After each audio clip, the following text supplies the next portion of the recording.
Namaskar and Pranam.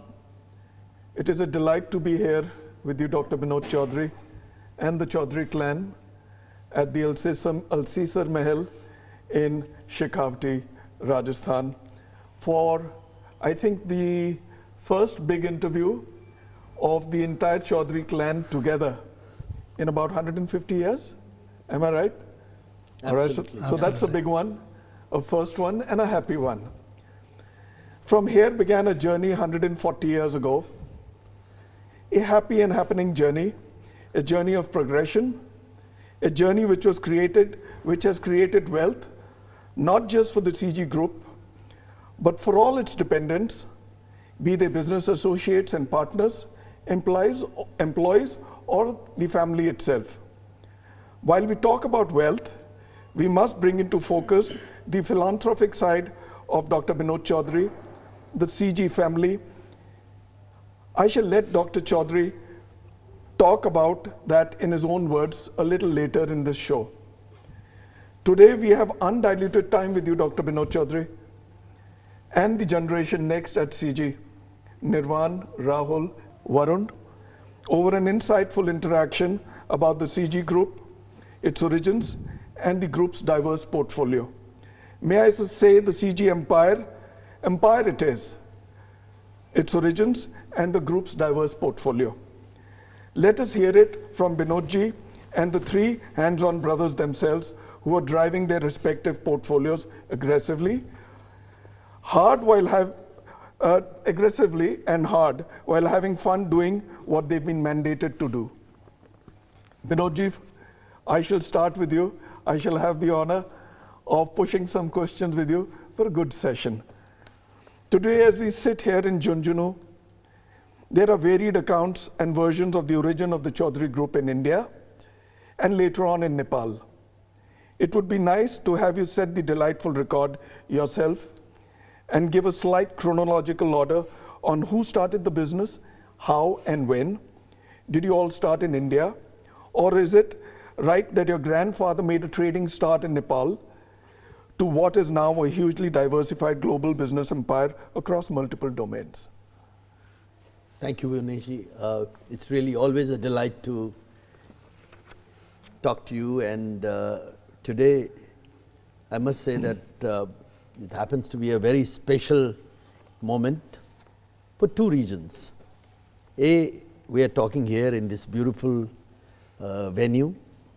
Thank you for joining us here. I'll talk in a while why we are here, the place from where the story and the journey really began. And secondly, we just recalled that definitely this is the first time that all four of us have come together in an interview or a public performance. And I'm really truly delighted that this happens this way, and at your invitation. The pleasure is completely ours. Thank you. Yeah. So I recall from what I was told by my late father that my grandfather came to Nepal as a very young man, probably a teenager, at the age of about 14, 15. From a village nearby Junjunu in the Junjunu district called Chudi Ajitgarh. Chudi Ajitgarh is a twin village, you can call it a city today, beautiful one, and in the middle of Shekhawati region. And we all know that Shekhawati is well known for many of similar villages, towns around the Shekhawati region, from Sikar to Junjunu to Bikaner, included in the region. I don't want to draw any kind of a political boundaries here, but the fact remains that probably the best known Marwadi business families who have traveled all over the world come from here. I don't know, what is it? It is the it is the mati, it is the soil of this particular region, it's the water, it's the air, but there is definitely something. Why? Sometimes I wonder myself. Consistent with this, my grandfather traveled to Nepal as a young man, worked his way through. I was told that he worked for somebody else for some time, and then he started getting fabrics from India. In those days there were no roads. Textiles were brought in to Nepal to cater to the Rana regime, Rana families, because they were the ones who would afford it. There is also a story that goes that there were 6 families who were invited by the then Ranas, from the Marwadi clan, to come and start trading with India, to bring essential stuff from India, so that could be supplied primarily to the ruling families, but also to the people at large. And there is also a story goes that out of the 6, our family was also one. So that means that my grandfather was also part of that invitation, part of that team. Be it as it may, the journey began. It was tough. It was not easy. We had to travel for months to go to Gujarat and to Maharashtra, Mumbai, sleep in the gaddis of Kalwa Devi, bring in textile, and from the border, up to the border there used to be trains, and then carry it on human load. They used to carry the clothes, the bundles, and slowly my father took charge. My father was born when my grandfather was already about 50, I am told. My father, who was born in Nepal, passed away 3 years ago at the age of 93. He was a very simple, modest individual, but very sharp, had great business ethics, value system. He is remembered by the business community, his peer group till date, for the kind of a legacy that he left behind. And that's what I believe is the biggest asset that we have inherited. I mean, when I had to enter business at the age of 18, while I was preparing to go to Mumbai to become a chartered accountant, actually. How are you? Yes. I was a very good student, and I wanted to, 2 reasons I wanted to go to Mumbai. Of course, those days, the normal thinking was that if you are good in numbers, if you are a good accountant, if you are a good numbers man, you will do well in business. True.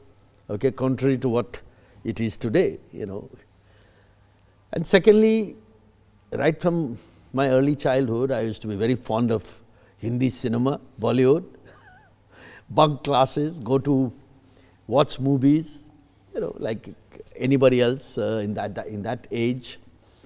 So I thought that was one good opportunity for me to be in the midst of them.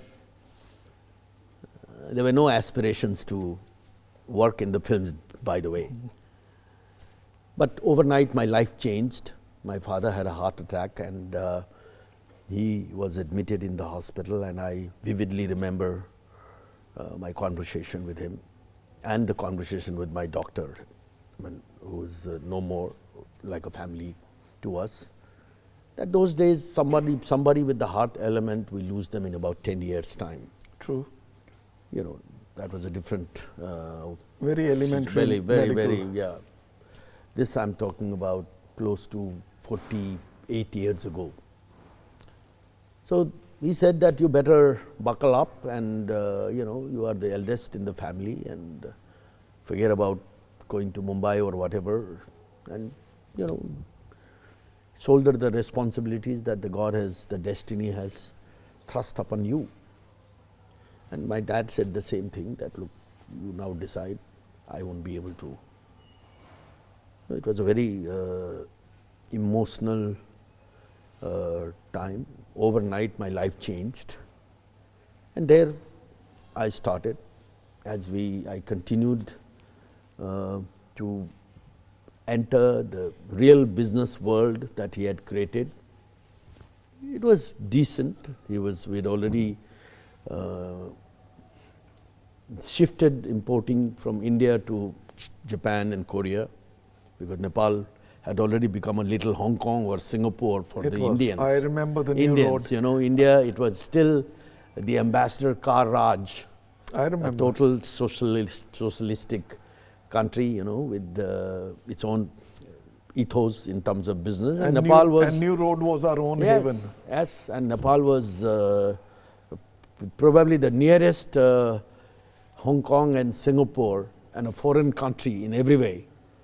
A country with hotels like the Oberoi that time, Yep. we were Oberoi, And the casinos. A country with the casinos, a country where you could ride an imported car as taxis.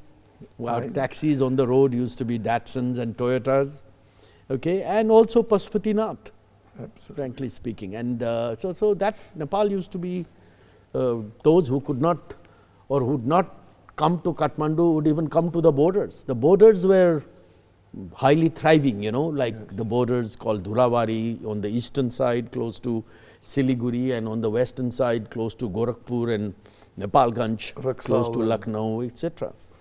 So that was Nepal, and my dad had the vision, and he quickly shifted doing business to Japan, with Japan, bringing in textiles from Japan, and same times he always felt that trading is not going to take us too far. We got to do something bigger. And we have to get into manufacturing. So he had just started the initial process of producing biscuits. Nepal used to be like anywhere else in India, flooded with Britannias and Parleys and Sates. I don't know if you recall, that used to be another brand, which I don't see anymore. And then he had invited a consultant from Hyderabad, who passed away recently, Mr. Shiv Chandler. And he had started the initial phase of setting out this plant with some partners. And that was the phase when I entered the business at the age of 18. Found myself in a situation where my father was not able to, do much in terms of hand-holding. I had to fight my own battle. Did not have a organization per se, one or two relatives who did not behave too well. I've written about that in my autobiography. But the journey was tough, the challenges were tough, but I must say that the God gave me the courage and confidence to get going as the journey became tougher. And there you are. Beautiful. That's excellent. So somewhere we're also going to talk about your foray into hospitality, but that a bit later in the interview, in the session. Coming to my second question, when we look back at what we've achieved, what we've created, we are a sum total of various influences, be it from our parents, our grandparents, our family, friends, national or international leaders, thinkers, or people we've met during our travel or social interactions. I'd like you to briefly tell us about this part of your personality and what and who has influenced you to be what Dr. Binod Chaudhary is today. I've always felt, and I've said this many times, that whatever I am today, or whatever we are today, as a family with 5 generations now, counting my grandchildren, born and raised in Nepal, I would like to emphasize that we are a staunch Nepali family with great sense of pride for what Nepali family. For what Nepal has given us in terms of recognition and respect anywhere in the world. Is my network, my friends. I'm blessed by good people in my life, all across, in family, close friends, even business associates or friends that I've built over the years and carry them with me. Of course, there are some personalities that you aspire or you are inspired by. I mean, it's difficult to put one name, but I can talk about a few names that instantly come to my mind. I mean, when it comes to business, J.R.D. Tata is one person who I've always tried to emulate in terms of the way the Tata empire exists. And by the way, they are our partners, so I have the opportunity of also knowing the Tata code of conduct, code of ethics from a very close quarter. You know, I think arguably, you know, they've created a fabulous, the most distinguished, the most respectable business house and a business name that is recognized all over the world. And if I may say, ethical. And ethical. I always dreamt that we have to build a company, an enterprise, a corporate with similar value system. So that's where I think to a large extent we take pride that despite many limitations coming of the third world and, you know, the South Asian smaller countries, we've been able to follow that footstep and we've been able to create an enterprise which we are proud of.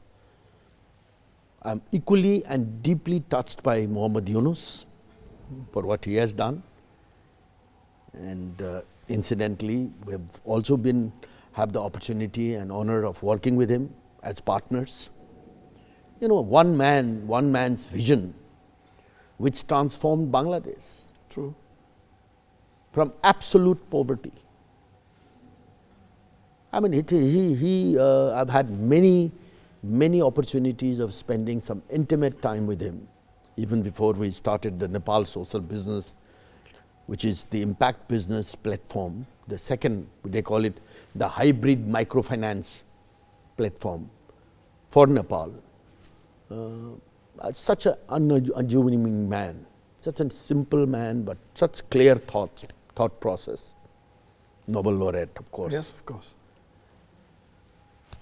Likewise, you know, I also look at Bill Gates as another one individual, you know, whose name comes to my mind more of late because we happen to be working together on the philanthropy side.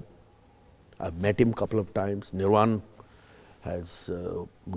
knows the family, including Miss Melinda Gates, much better and works much more closely. Who I'm sure will talk about it. But I mean, you know, for what the kind of change that family has brought to this world in terms of addressing some of the global issues pertaining to health, nutrition, livelihood, and eradicating the same.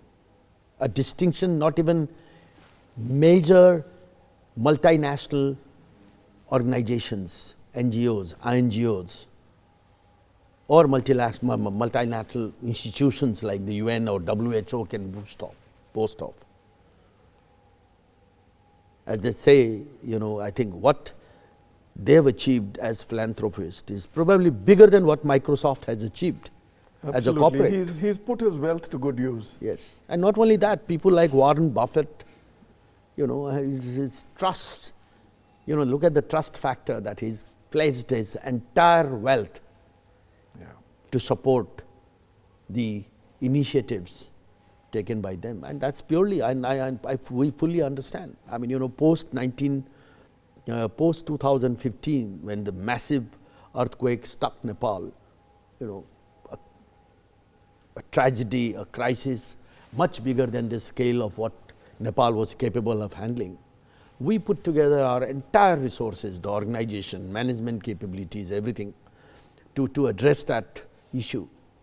You know, it was not only food and water supply, it was more importantly getting involved in the revealed initiative of there's more than 700,000 homes and 30,000 schools, which vanished overnight, and with no material inside, construction material, no construction people on ground. That's when we realized, we embarked on probably one of the toughest journey of our life. Made a very tough decision that no, we got to do something. We had no idea of what we are going to do, how we are going to do.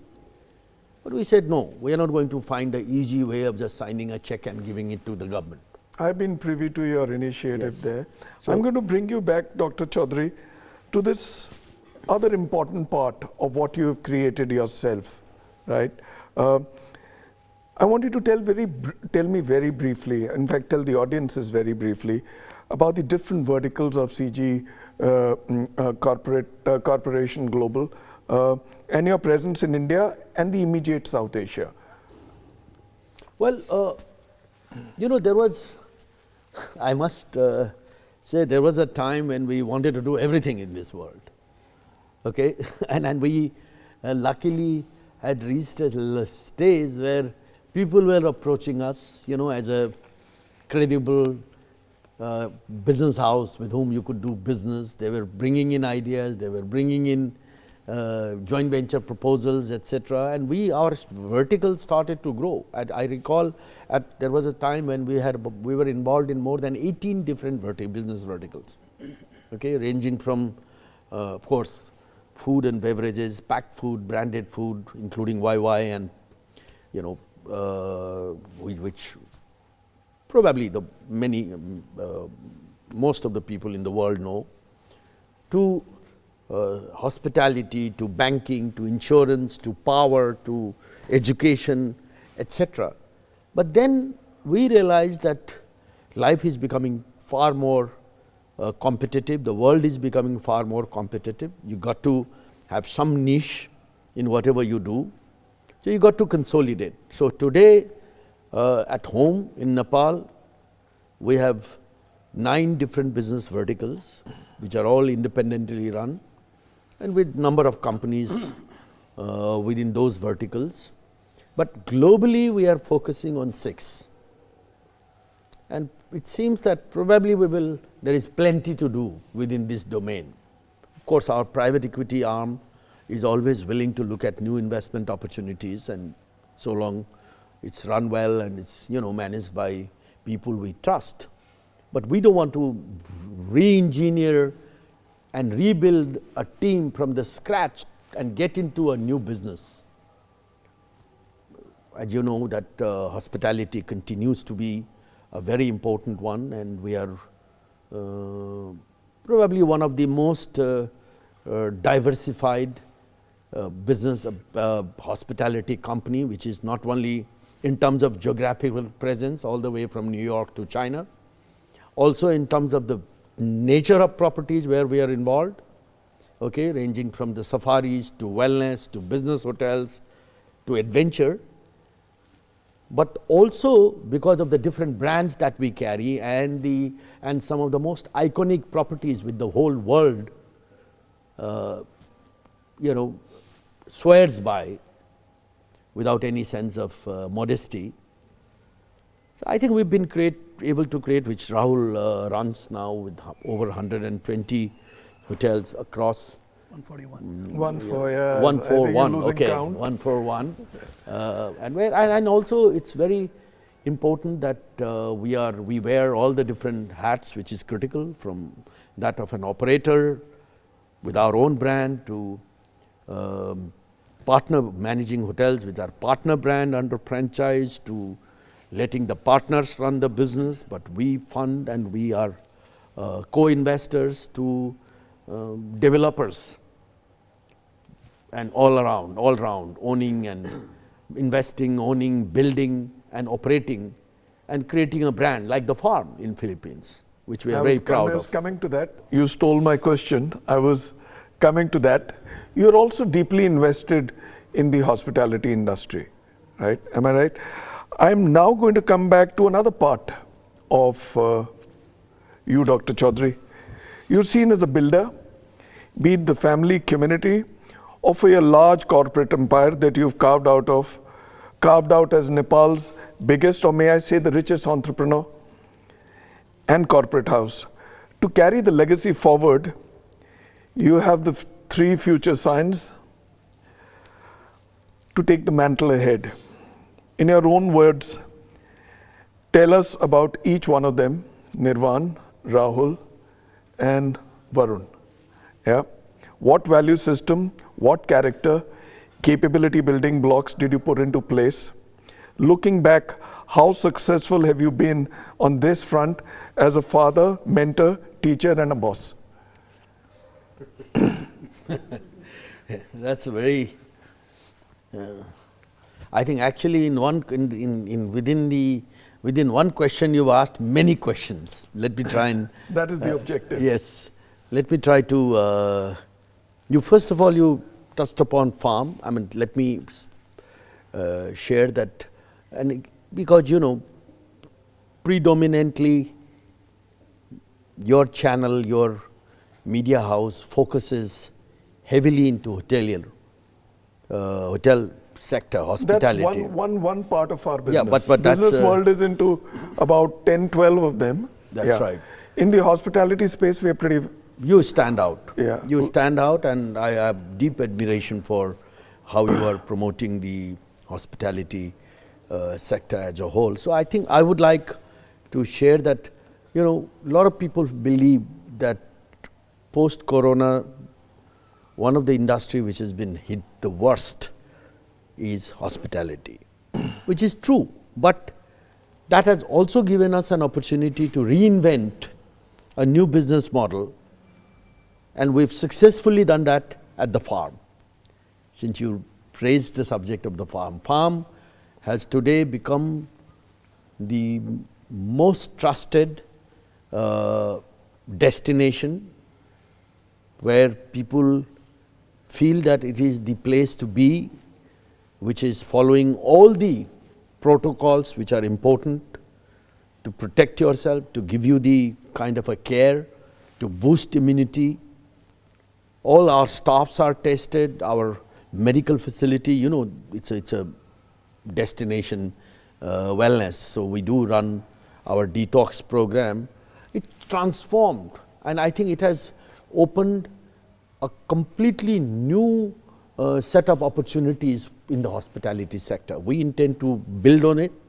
I think this is what people are looking for now, a safe haven, a place where you can go and live there peacefully. This property, Philippines, is totally shut down. And your favorite. And your favorite. Of course, it's my favorite. And it's totally shut down. It's running full. It's running full house, doing remarkable business with all local business. Something unthinkable. So excellent. I think it's a thought that I like to share with the fellow hoteliers and the investors community, that I think one need to be little innovative.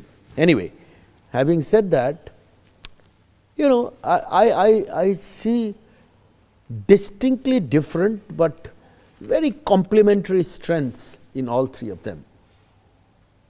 Okay, distinctly different when I say is like Nirvan.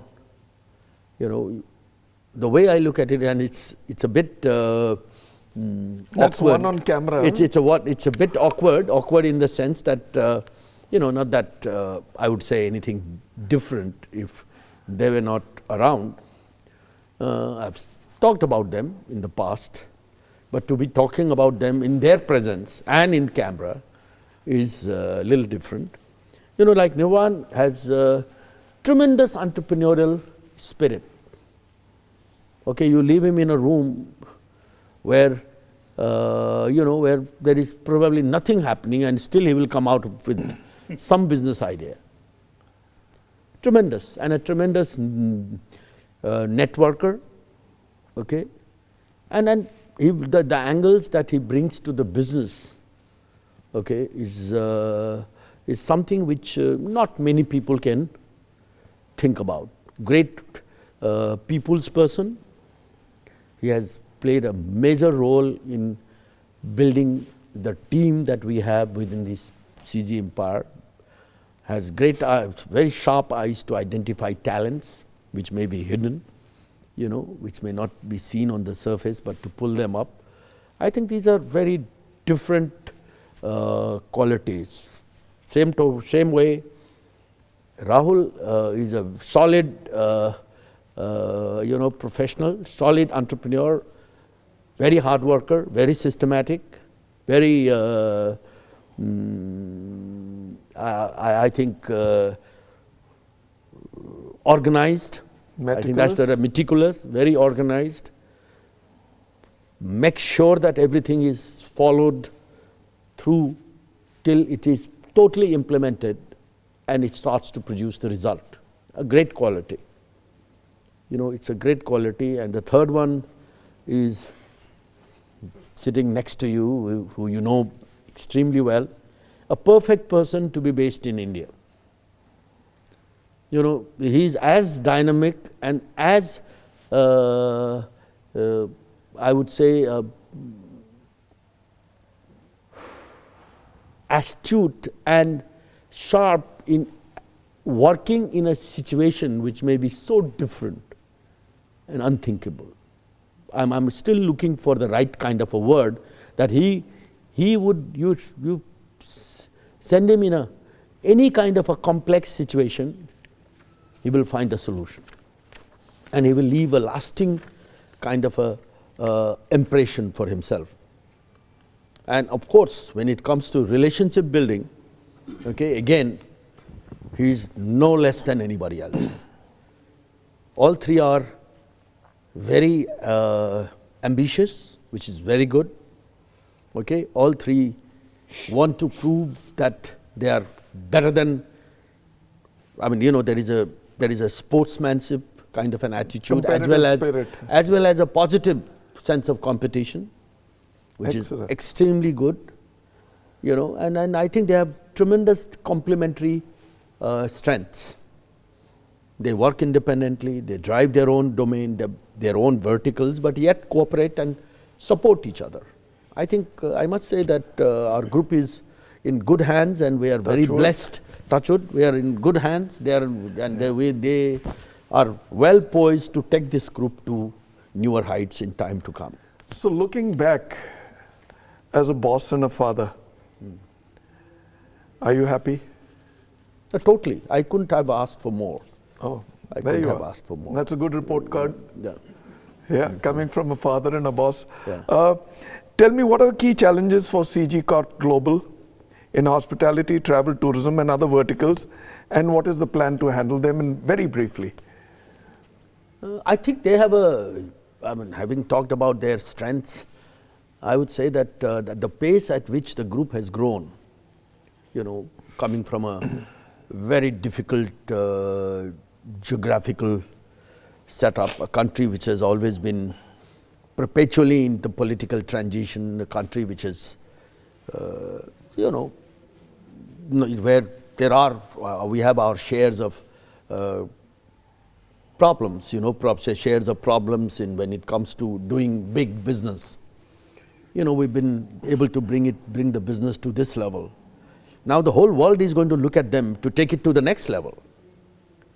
And that's a huge challenge, I can tell you, because I think the group has earned the distinction of being the only, billionaire or billion or Forbes recognized company.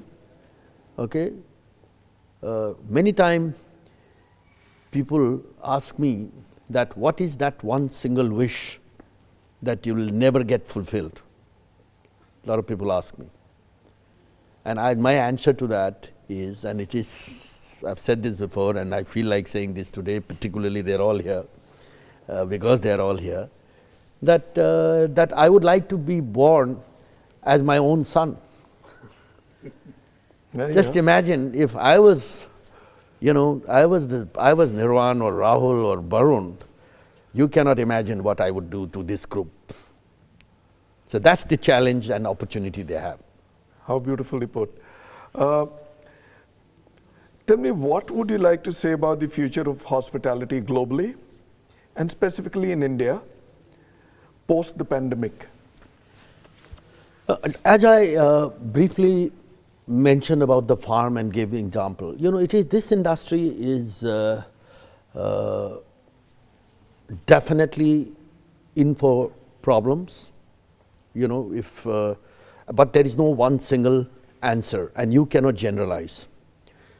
There are properties like, for instance, resorts or destinations where people somehow feel that it's not crowded, away from crowd, more closer to nature, where you feel you can survive on your own with limited access.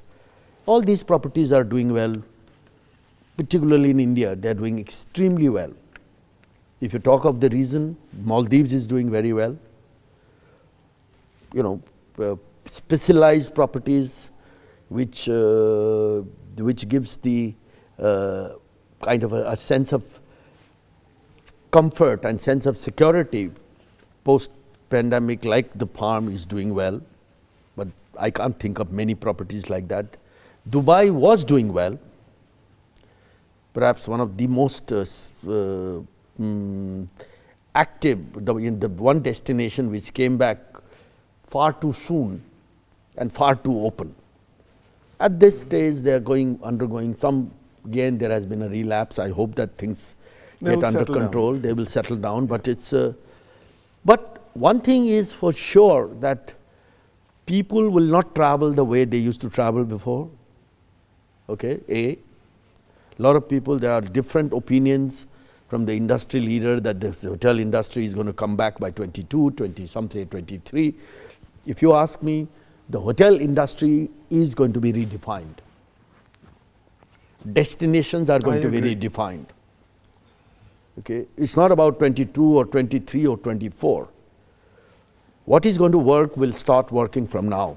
So also, Dr. Binod Chaudhary, tell me, I mean, you just spoke about 2021, 22, 23. Seeing all this, and the fact that you're deeply invested in this business with your largest portfolio, are you looking to further step up on your investment gas into India? Oh yes, I mean, we are a true believer in India, but our probably, and I think I must say that even pre-COVID, we always felt that India needs to do a lot more in building world-class resorts. That's an area where maybe because of difficulties in finding the right site, it's not easy in India. I think hospitality industry, I think has to face huge amount of red tapeism. It's not easy to build hotel here in India. We've tried to do greenfield projects and given up, frankly speaking. Okay. Assuming that if these things are put to a more doable stage, and I think India will do extremely well by opening new destinations, okay, which you can really call as destination. I think there is business to be done, more boutique-y, more experiential, more cultural, and we intend to go on building that portfolio. It has to be. Let me give it a bit of a twist. So are you looking to go beyond hospitality and look at other sectors as well for your investments? No, in India, our biggest investment is food. Why? It is. I mean, we've got 8 different manufacturing plants. We own a 20% market share for YY. By no means it's and growing. And growing, and hopefully soon we'll be able to give the industry some very interesting news. I hear. Which will put the whole company, I was sent a nice little box. Completely new level. So we remain very gung-ho about the food industry, FMCG. In fact, that did extremely well during COVID and post-COVID. And our food park in Ajmer is taking shape. It's moving forward. Any other sectors beyond hospitality and FMCG? I don't think we have anything concrete on the table. Although we want our bank to come to India, we're already taking the preliminary steps. There are many Indian banks operating in India, in Nepal, but we would like Nabil to come to India. There is a huge Nepalese diaspora, and there is a huge India-Nepal trade is over 70% of our total portfolio. So I think it will do well for the industry as well as to other partner banks to bring in Nabil, and through Nabil also many other financial services products, including the fintech to digital bank to the wallet, a lot of areas where we are getting into. So that's one space where we clearly feel that we can contribute and we are interested. Apart from that, we are a very diversified group, and anything that falls within our ambit, if there are interesting deals to be done, opportunities. We are ready.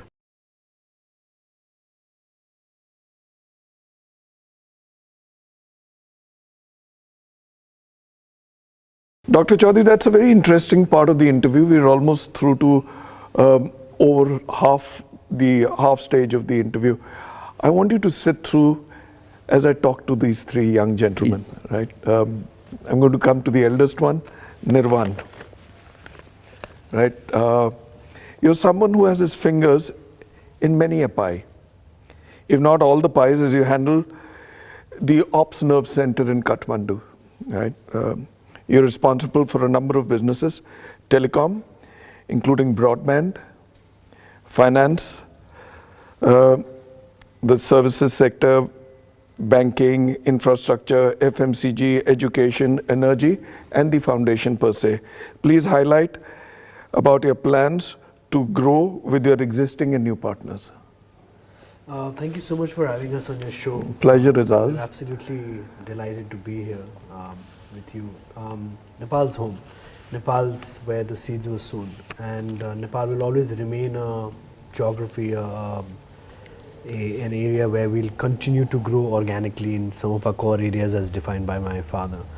For us, today our FMCG continues to be one of our core competencies, and we continue to grow in it organically.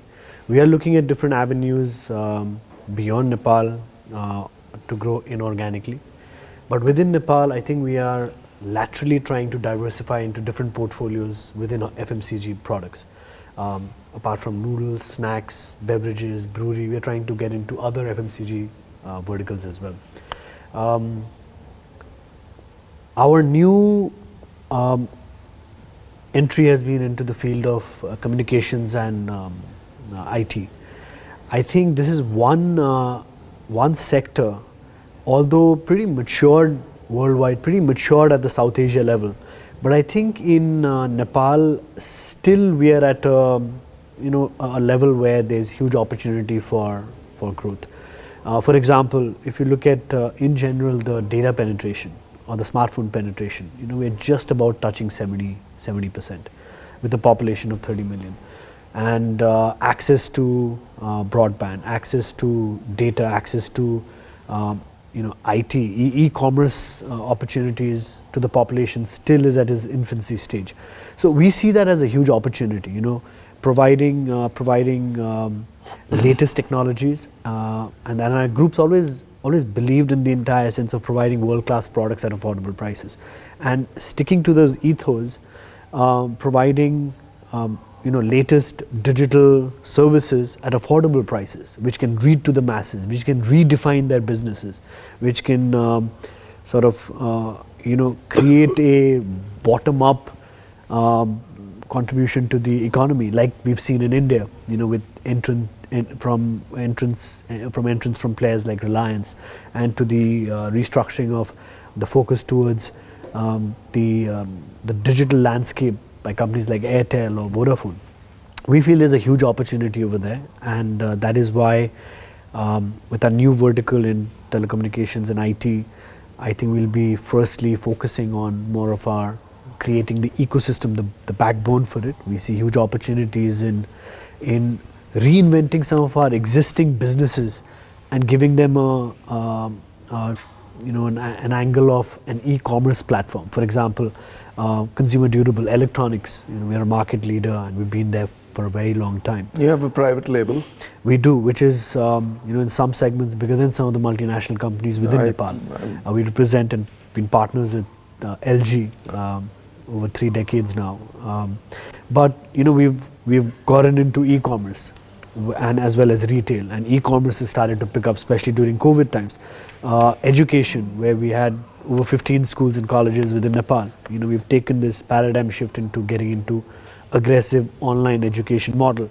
I think we're in this particular era, and it's primarily, I think this COVID period has accelerated that entire process for us, where we would be able to leverage the entire ecosystem of CG Corp, Chaudhary Group in Nepal, whether it's financial services leading to digital banking, fintech, whether it's FMCG or consumer durables, expanding to e-commerce platforms, using the backbone of IT infrastructure, is one side of how we are looking at looking at the future of some of our verticals of our group. But I also feel Nepal worldwide is known for its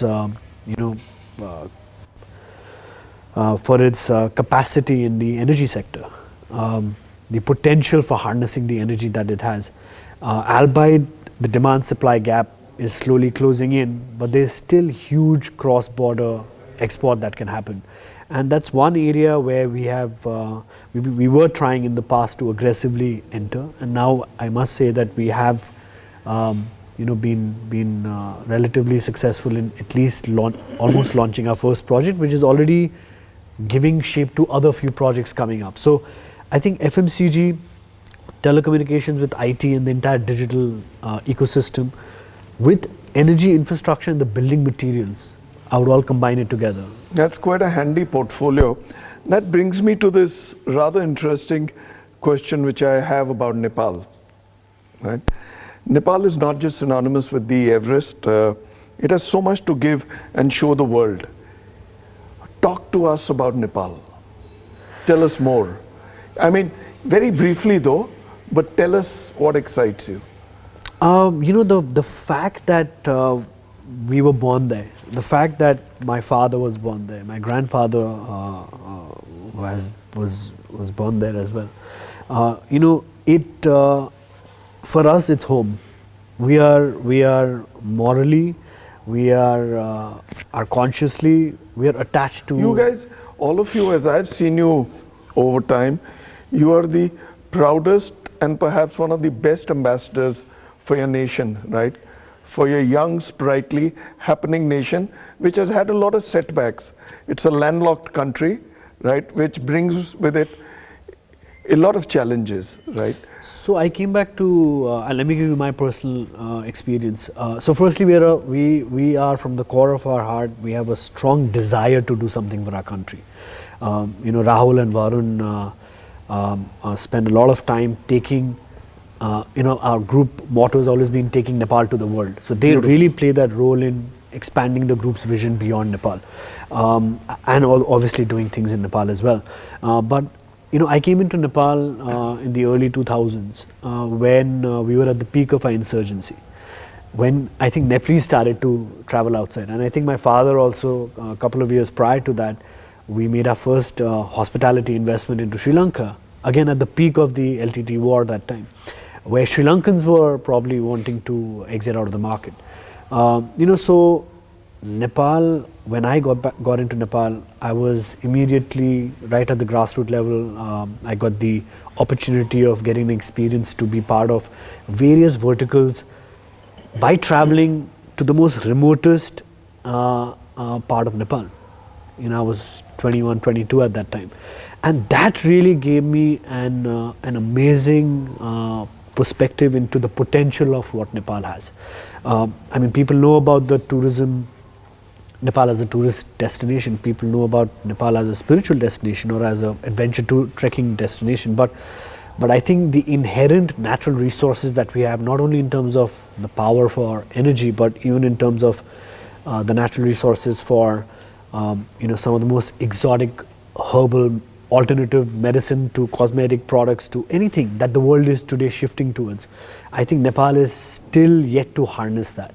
The fact that we are sitting in between the two fastest growing economies in the world, the potential of making that a bridge is what excites us. That's an opportunity. The fact that a lot of people see there's nothing happening there, we see that because there's nothing happening there, there's a lot we can do there. And I think because our chairman has put in such a solid foundation over the last 4 decades, we are able to, instead of really working on building systems, we are working on really using that system to bring in our entrepreneurial vision to grow our group beyond Nepal. So I think Nepal I continue to believe in Nepal. I think, again, there are a lot of business ideas, lot of business products, services that, we get an opportunity to see even in a country like India, and within India we see an area like North India, what has worked, what is accepted. And for us, that becomes a testing ground to immediately bring the products and services into Nepal. That's quite a interesting peep into your portfolio and the way you look at Nepal. I mean, you're practically there, right? I'm now going to move to your middle brother, Rahul. Rahul handles quite an interesting and rich portfolio, if I may say so. I mean, you just said 141 hotels, right? Yes. I mean, I'd let you detail them out, but tell me, CG Group has a large global footprint in the hospitality business across 4 continents out of the 5. Not Australia as yet, perhaps soon. And across maybe 10, 11, how many countries? 13 now. 13 now, there you are. So I think you need to step on the gas from 13 to 14 soon. Do tell us some detail about your diverse portfolio and the number of continents, countries, hotels, rooms, brands, and your partnerships. Sure. Well, first of all, thank you so much for bringing us together. I think pleasure. It's an important forum today where we are, and also an honor for us to be with my father on the platform for the first time. I think it's the 3rd time that you and I have interacted. 2nd time with him. Yes. Yeah. So just before I talk a little bit on the portfolio and the different spread, let's say all across the world, it's important to also understand where we started. I think it's important to reflect on the fact that we've been in the hospitality industry for 2 decades now. And the most interesting part of that was our first investment in 3 properties in Sri Lanka and Maldives. As my elder brother Nirvan mentioned, that we stepped into Sri Lanka and Maldives during the most difficult times. And why it is important to note that step into hospitality, because we were not in that sector at all before. And it was my father's desire to go outside of Nepal. And that too, being a humble group out of Nepal, partnering with a giant like the Tatas, I think that itself was a big leap and jump for us. And we have in many forums also always given them due respect to say that they were the ones who introduced us to this sector. And difficult times, and if you see our philosophy and our hospitality growth trajectory in the past 2 decades, you will see that we have invested or been in countries at a time that they are going through a difficult crisis, come out of war, or a situation whereby, I mean, let's just say they're going through difficult times. And that's where he saw the vision, saw the opportunity. Until today, if you see the growth that we have done and the investments that we have made, all our investments have been in countries and in opportunities that have a larger opportunity in the long term. And coming to that point, 20 years down the line, now we are 141 hotels in 13 countries with almost 8,500 keys. And as my father mentioned, probably, if not probably one of the most diversified hospitality groups in the region. In every single business model that you can think of, all the way from being an investor, being an operator, being an asset manager, and also in all different segments, right from your budget to your mid-market to your wellness, experience, safari, luxury, and luxury business hotels as well. And health. And health, wellness, yes. Yeah. Rahul, that's a very interesting portfolio that you have. But I want to talk about one particular important part of what you handle. Your successful relationships with some key operators, be they IHCL, Taj, Accor, Marriott, or perhaps any I've missed. How do you take such relations? How do you make such relationships lasting? And what next? Any new partners? Where and when? I hear of a lot of things, but I wouldn't say it on camera. Sure. No, I think it's very important. You see, I'd like to take a step back and say that developers have become very, very smart and intelligent themselves. You see, when we stepped into the hospitality business, we had no clue, obviously. And we came in as a joint venture partner with IHCL. And we were learning the ropes, and we were at the mercy of the operators, which we are in many of our investments as well. But I think we evolved, and we learned the ropes of being an operator, the art of creating brands, which is not easy. And this helped us also in terms of managing relationships. But I think the most important aspect of maintaining a relationship or going forward with any relationship with an operator or a brand is alignment of interest and alignment of growth strategy. You have to always be aligned in terms of where you want to go, where you want to be. And I think where we are today speaks for itself that, as my father mentioned, that we are in various different business models now with various different brands. All the way from we've been with the Carlson Residor in New York as well, with Hilton, IHCL, with Accor now, and some interesting discussions going on with some other brands as well. And specifically from India perspective, we definitely learned the hard way, I must tell you, as my father mentioned, due to when we first came into India in 2006, from the hospitality perspective, we really went through a difficult time in terms of just getting the projects up and running. I mean, we had created a strategy to develop 20 hotels and started going and buying land parcels. But then we said that I don't think it's something that we can really do because the system was that way. And then we decided to make an investment in a growing management company, as you know, Concept. And we are proud to say that we are perhaps the second largest management company in India with almost 84 hotels operating and 34 in the pipeline. Excellent. And this year itself, we are going to open almost 13 hotels as we speak. So tell me, if I was to ask you, where are you going to be in 2022-23 from 141? Give me a number. I would say 2025. Tell me. Our strategy to reach 200 hotels by 2025, and I think we are walking on that journey. As I mentioned, that we are opening almost 15 hotels, at least 10 to 15 hotels through our management arm in India itself, Concept. And apart from that, we continue to look at interesting opportunities in newer markets, such as Turkey, one of them, and consistently also look at other markets that we are doing. But one of our biggest focus for growth right now is our wellness and experiential space. So talking about wellness, this question goes to both of you, Binodji and Rahul. Farm at St. Benito is extremely successful. When is it traveling out? and where? Go ahead.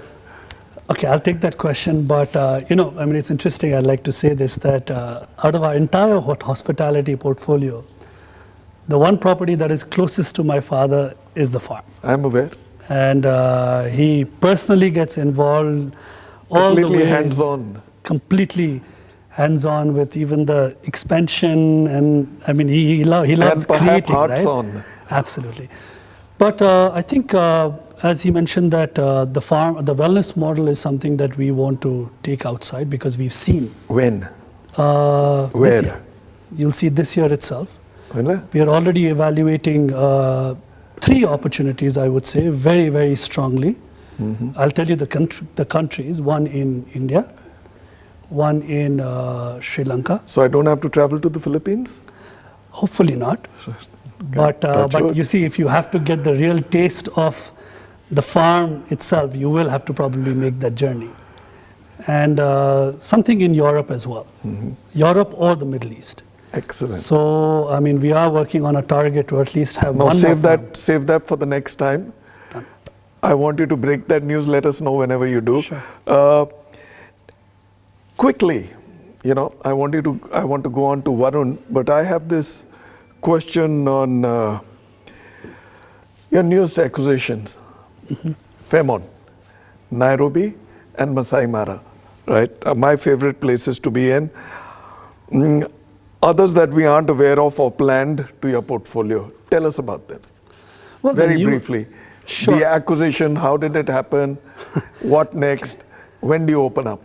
Sure. And the latest one in our portfolio are the 2 Fairmont properties in Masaimara and Nairobi. The first time we all ever went to East Africa, when our parents took us there, I think it was back in 2013. The first property we ever stayed was at the Norfolk. Oh, really? Yes. And that was the time when I remember my father was just sitting at the bar, and he was just, it was obviously thinking about the history, right, of the property, that it is the property where the queen was, that's the first night that she was queen. Oh, really? Yes, so the history is quite immense, and my father just... I've seen it in The Crown, though, yes. Yes. Yeah. So he had in his mind that, this is a wonderful property, and it would be wonderful if it could have been a part of our portfolio, from his point of view. And destiny had it so that 2 years back, this property just came by, that this is on the offering. And and I just had to have it, Uh-huh. And then I kept working on it. It actually took me 1.5 years to close this deal.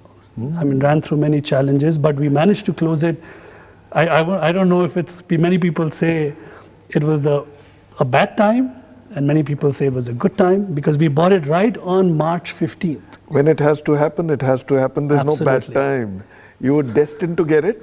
Absolutely. Your dad spoke about it, right? And there you are. So that's very. When are you opening it? We are going to open hopefully on the 1st of May. Oh, there you are. So you're just about 2 months away. 2 months, 2.5. All right, excellent. That brings me to the youngest of you 3, my fellow Aquarian. By the way, you have your mom, your sister-in-law, and your better half looking at you. So you're being watched, and of course, sir and your brothers. I won't say youth icon, but you're the youth leader, right? You're pretty much happening in India, right? And you're pushing YY, right? Do I say the YY man? Or you're pushing YY in India. You're someone the kids adore, and have taken on the might of Maggie, right? Tell us all you can about YY. How and when did it start? Of course, your brother's also into it, but let me hear it from you. Sure. So let me first of all thank you for having us here. Pleasure. This will go down so beautifully in the memory lane for 3 reasons. Number one is we are sitting right here in Junjulu, which is like Calling of the Roots, so this is where it all began. Number two is, obviously they've also mentioned, but It's the first time where 4 of us have actually been on the same platform with you. The third thing, which is a telepathy, but our wives also here, and our mother, the way she is listening to us so carefully, I'm sure she is also having that sense of pride that we've probably done something worthwhile. So that takes care of the compliments. Coming to the YY question, certainly the Brahma or the creator of YY sitting right here. So there is no way that I could ever be the face of YY, because YY is something which is so emotionally close to him, probably closer than even the farm. True. So his passion, his vision towards probably making CG Corp Global a true multinational actually began from YY. And the trajectory and the path which we are treading is also in that direction.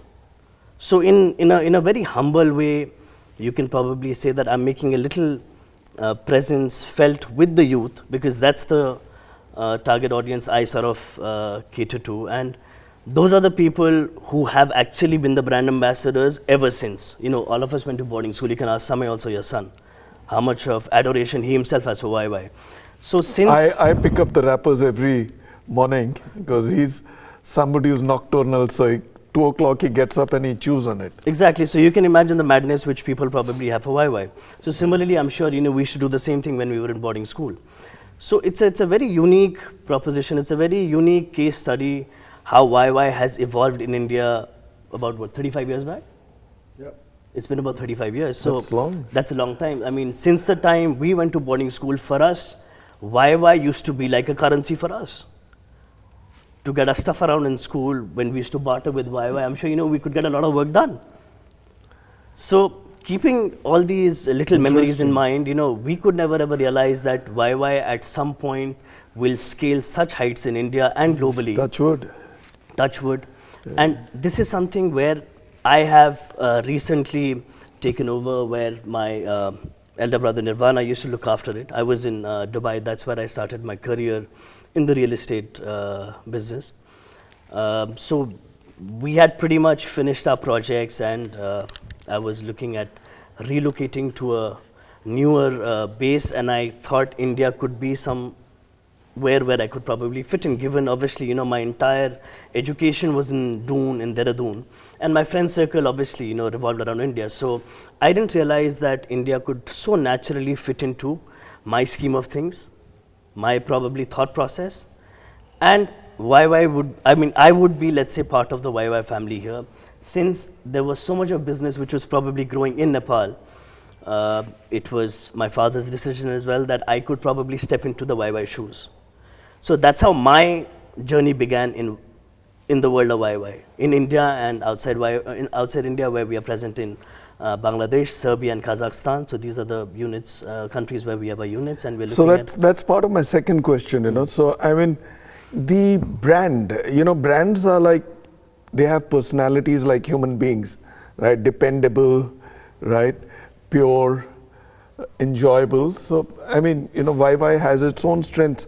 So it's only natural for you to, of course, you've spoken about the countries where you've gone to, which was going to be my next question. Since you've already answered it, tell me, how are you extending the portfolio?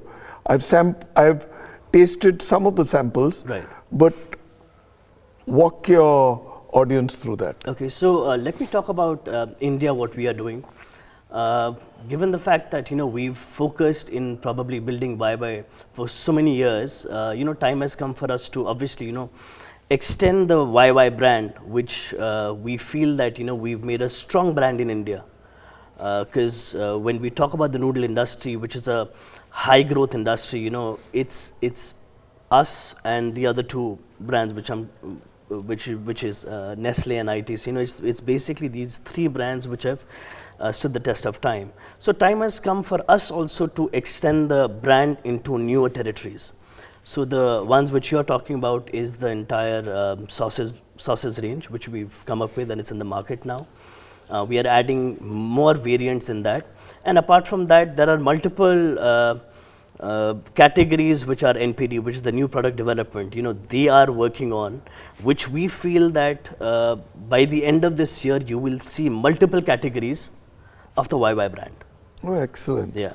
So tell me more about your manufacturing. How many operations do you have? So we are at the moment in 7 locations with about 11 plants. By the end of this year, we are anticipating to add on further capacities and location as well. So our Tell us the locations. So the next one will probably be West Bengal. Oh, really? Yeah, West Bengal. And very interesting. We've just added capacities in Bihar. Our next capacity expansion is going to be. So just list me the manufacturing locations. So we are in Sikkim, Silchar, Guwahati, then Chittoor, Purnia, Rudrapur, and Rupangarh in Rajasthan. And which is your biggest? Northeast, yes. Yeah? Yeah. Excellent. So there we've. So that's a great investment, and it's a very nice product. And I've seen my kids have it raw. Right. It's quite unique. Which is very unique. Yeah. So Varun, anything more from your FMC stable in Nepal, Varun and Nirvan, that you may get into India? Maybe beverages or something? So in India, we are, let's say, working on something interesting, which my father also sort of hinted. So mentioned. We are looking at an M&A opportunities, and not just an M&A, we're looking at a couple of M&A opportunities. So inorganic growth is something which we are certainly looking at to take the whole company to a newer level. Excellent. So that's a very good interaction that I've had, may I say, with the 4 young men, right? Binodji is driven. He is high on passion, extremely high on energy. Though he's like a father to all of us. Don't go by my graying beard. That's premature. Binodji, I'm going to wrap this up. Tell me, when not at work, how do you unwind, given your beautiful family, philanthropy, and your wonderful, wonderful daughter-in-laws and grandchildren? And of course, Mrs. Chaudhary, what about your interests and all, which I'll come to? Well, life is all about balance. This is something which I realized long ago, luckily. There is nothing called tomorrow. You don't park things thinking that, okay, when I have time, I will do this. I mean, you have to live life, to live life full, complete, you got to allocate your time to yourself, to your family, to the society, to the social circle, your immediate circle, like friends and associates. And if you are a public person, for your public life, and most importantly, to your professional life. There is nothing called a trade-off between one to another, okay? And when from the other perspective, life needs to be balanced from a spiritual as well as a professional perspective. I think ever since I started walking on the spiritual journey, and I mean, we are blessed to have our Guru, Sri Ravi Shankar ji. Our lives have changed, and I think that particular element of emptiness that existed in the life was so beautifully wrapped up that we don't miss anything. I think I can. I've personally watched the change, and I've been through Bharatpur, and been to the Sri Sri Center, yes, you've seen the Sasodam. And the Gurukul. Yeah. So I think life is really, it's all up to you. I mean, you can make the life meaningful and fulfilling by taking all these steps, and still you will have plenty of time for you to do what you want to do. It's all about time management. Excellent. So that brings me to this interesting little thought that I had. You spoke about movies, Mumbai, Bombay, as it was then. Your favorite movie? I used to be a great fan of Devanand. Mm-hmm. Think of any Devanand movies and I'll still go, I go back to the memories. I think of late I've been watching a lot of Netflix, like any one of us. Any favorite movie and a favorite actor from yesteryears and now? My wife sometimes, texts me to watch movie in a theater, which is a great experience. Sadly, because of Corona, that has not happened for about a year. I think I'm trying to think which is the last movie that I saw and truly enjoyed. I think it was one of those Would you want to prompt? epic त्यो थियो नि उसको के अरे होइन वो चाहिँ Padmavat. Padmavat.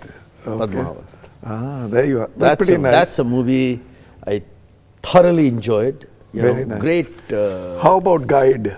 Guide was a fantastic. It's always. It's a classic. Yeah, recently, you're right, absolutely. I had, during the COVID, during the isolation time in COVID, and first time since you mentioned about Shashwadham and our industrial park, we all, the entire family, we were all there for a couple of months, something which we've never done. I used to spend about 20 days we a month. spoke while you were there. Traveling, right? I spoke there. Even released my song, which I had recorded in Turkey. Which is my next question. Yes. So, I think one of the best things that Corona has done is to bring the family together. Absolutely. And make them so close. Absolutely. I think this is another thing. This is another dimension of life which was somewhere missing because of too much of travel. I think Corona taught us a very important lesson that you don't have to rush, you don't have to run. You can do it technically, digitally. I'd never used, to be candid, I'd never used Zoom. I'd never used Zoom before Corona. Though not very good for Rahul. Yeah. He wants people traveling and staying in hotels. I know, but so I think life is post-Corona, new life. I'm pulling you back. Singing. Which singer, which song? Kishore Kumar used to be my favorite singer. Which song? No question about Which song would you pick? Oh, all, that there was a phase when for about 20 years, every song of Kishore Kumar was something which I used to remember by heart. And would you sing? I used to sing all of them, that you mentioned about Guide, Amar Prem, Aradhna, and you can go it's on endless. And on. Endless. So, some extracurricular activities. I know about your golfing. Yeah, I picked up golf now. I mean, I've been playing off and on, but I'm playing little more serious golf. I picked up trekking, something nice. which I wish I started long ago. Amazing journey. It is probably the most holistic form of mental, physical, spiritual exercise that you can get into. I it couldn't truly agree touches more. your soul. I couldn't agree more. Yeah. And I think Nepal is blessed with that. So I think there is plenty to be done. Excellent. And I'm enjoying every moment of it. Touch wood. So I'm now going to come to you boys, right? Boys, Doskos, not just siblings, with hardly many years separating you three. All three of you went to the Tony Doon School. It would be good to extract a bit from you Dosko brothers. Who do I start with first? Any of you, it's your call. Are you more friends than brothers? Or more brothers than friends? Do you want to take that? Sure, I think it's firstly, I had the opportunity of also finishing my schooling at Harrow, where Winston Churchill, Jawaharlal Nehru also went. So going to a school where Rajiv Gandhi went to, Jawaharlal Nehru was a good experience, but obviously consider myself a Dosko as well. I think we have a beautiful relationship with each other where there's a very thin line which exists which when we play the brotherly, where we wear the brother's hat, you know, where each of us get that that experience or that lesson learning that an elder brother might have or another brother might have, irrespective of the age, and we sort of have that deep trust in each other that you know, a brother would think the best for the another brother. That augurs so well. Yeah, that's augurs what I so think my father also meant by us being the support for each other. Obviously, because our ages are not too far away, at least especially between Rahul and me, we are a lot like friends. But even with Varun now, I think the way he is evolved and as a human being, you know, he's. So if I was to That's my get my you people personal to say one-word descriptions, Varun about Rahul and Nirvan, Nirvan about Rahul and Varun, Rahul about Nirvan and Varun. Let's start with Let's Nirvan. start with Varun this time. Let's start with Varun. Let's start with Rahul this time. नहीं bolo yaar. Okay, I'll start. हाँ, there you are. If it's just one word For Varun to and describe one for Varun, Nirvan. I would say Varun is very street smart. I think, I mean, Hindi equivalent being Hindi equivalent to Jugadu. Okay. Jugaad in the sense, in a very good way. Yeah, yeah. I mean, like, Positive. I think my father also touched upon that. I mean, Absolutely. he's a person who will be able to find a solution to And fix any it. problem and fix it. So that's what that's street All right. smart comes from that. And Nirvan, I would say, I always think he's like an artist, you know, because he's really, really creative and he's very emotional. Also, and creativity comes from business and also from the point of view of thoughtfulness from every aspect. So I think artist probably defines Nirvan from my perspective. All right. So there's only one left out of them. That's Rahul. Who's going to say about him? Okay, so let me go in. While we were in school, Rahul got this award called the Gentleman Sportsman of the Year. So I think he's been a sportsman on field and off field.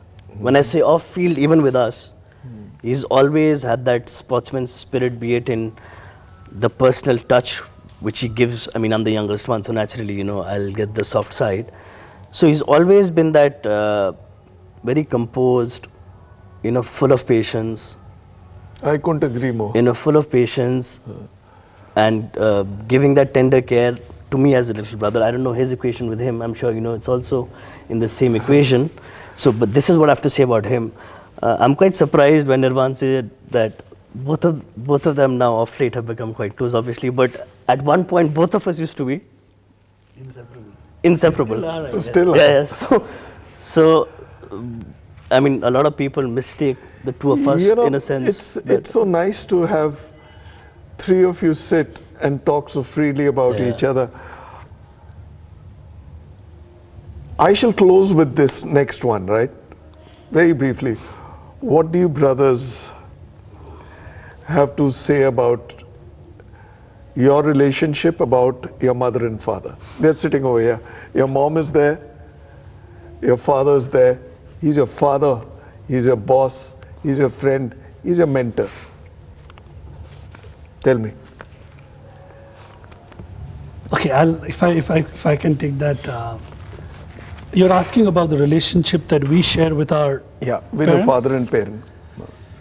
You see, we've always, from our perspective with my father, first of all, we've always looked at him as a, I would say I mean, of course, he's a perfectionist in every way, how he conducts himself personally and professionally.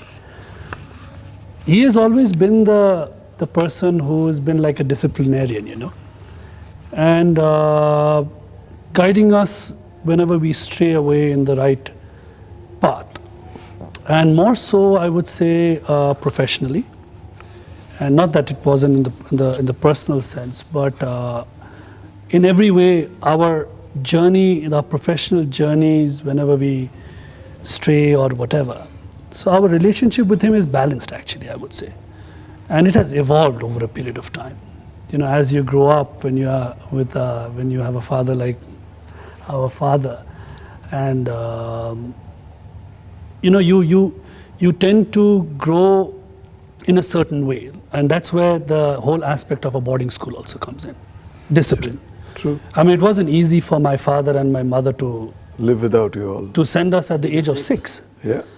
But they did it because they were thinking that They were investing in your. absolutely, and they thought that they probably have to go through this hardship now to see us. I mean, it was very refreshing, obviously touching to hear what our father had to say about us. Also, that he wanted us to, perhaps he saw that this is where he wanted his children to be at some point. And now coming to my mother. Now my mother is the balancing aspect from a more emotional and family unity perspective. I for one, I would say that have a personal, emotional relationship with my mother because of my, I have asthma, so I really had moments in my youth that was with my mother, and a lot of hardships that I went with my mother. So that's the kind of relationship that I share, and I'm sure my brothers share the same with my mother too, which is I think evolved over a period of time, which is a good thing. And I think that relationship now has evolved to the extent that I feel that that my father, I can interact with him like a friend, something that would not be there. But this is how your relationships evolve. So, do you want to say something? I think I didn't get a chance to answer your previous question about my brothers, and then I'll probably just quickly touch upon. I think Rahul is emotionally and as a human being, he's a solid guy. I would like to say, in terms of solid, he's correctly to a large extent said I'm very emotional. It was Rahul who always stood with that solid emotions, in the most difficult times. It was Rahul who always had that perseverance and that that patience, I would like to say as well, that brought out the disciplinary gentleman in him. It became a huge support, and till date continues to be. Varun, I think he's a lot of times misunderstood, but again, what I would like to say is he's someone who is so pure from his heart. So pure from his I intent. agree. Most Aquarians are. Your mother would. So that's what I would like to say about both my brothers. I think my father, there could be no one who could be a greater well-wisher, a critic in a positive way, and an individual not only to us as sons, but to most people in our organization who he has the ability of bringing out the best in them. I mean, his methods might be his own, but at the end of the day, everyone who has any short-term, mid-term, long-term association with him walks out of that becoming a much more better person, leader, manager, etc. So I think that gave us a massive, it's like they say life is like a grinding stone. It either wears you down or polishes you up depending on what you are made up of. And your mom? And that's what he's really molded us becoming. My mother is someone who, to me at least. Look at her. She is constantly pushing the boundary for us, Sometimes you feel that, wow, I'm going to, tell my mom I did this, or my mom would have heard this. And I'm sure, knowing my mother, how she should be so, in good things, be proud of us. But looking at her, she said, no, you can do better. No, be careful of this. No. She's always making us aware of some of the blind spots we might have in our life, some of the pitfalls we might go through. She's always going through an experience and telling us things which we would never think about. Things probably might not happen, but the fact she's already thinking and preempting that and preparing us for it, I think that's very special. Excellent. Let's talk about my father first. One of the questions you asked him was, who are the people who's influenced him in terms of shaping maybe the group or let's say influencing his ideas. He took the name of the Tata Group, JRD Tata, then he talked about Mohammed Yunus, Bill Gates. But for us, there has only been one. Like there is no substitution, be it personally, be it professionally. And second thing which, this is not the first time he said, but he said it in multiple sessions, offline, online, that he wished that he could be born as his own son. So you can imagine that we are born as a son. And someone like him to probably hold our hand even till now and guide us, which probably will be a never-ending process. So having this sort of a intimate and such a closely knit and watched format, I don't think so a lot of people are lucky enough. So I feel we all are blessed, and we must have done something good that we've been able to probably be his kids under his wings. As far as my mother goes, we were sent to boarding school at the age of 6. So the sacrifice I think she's made is also, which is unquantifiable. You know, on the hindsight, they think that it was the wrong decision of sending us to the boarding school at such a young age, but in our perspective, I think it was the best decision. It's probably... So the investment's paying off. Looks like. So as we, thank you, Varun. It's time to wrap up. Yeah. You know, thank you for having us over. Thank you for your time, for your courtesy. You're a most gracious host, not the first time for me.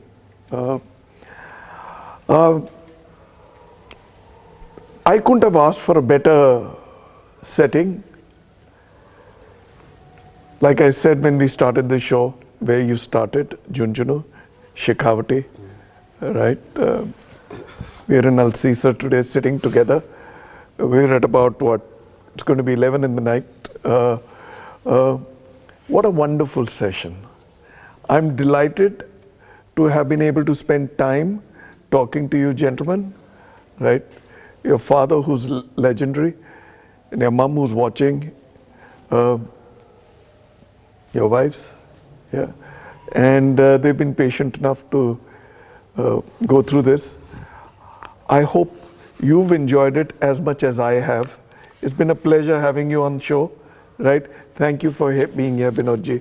Thank you. Nirvan, Rahul.